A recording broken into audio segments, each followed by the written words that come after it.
सुलभं सुखदं स्वनुजं च सुखायममोघशरम्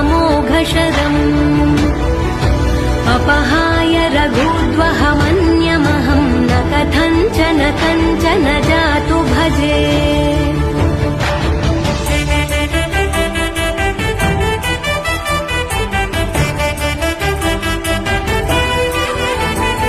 विना वेङ्कटेशं ननाथो ननाथः सदा वेङ्कटेशं स्मरामि स्मरामि।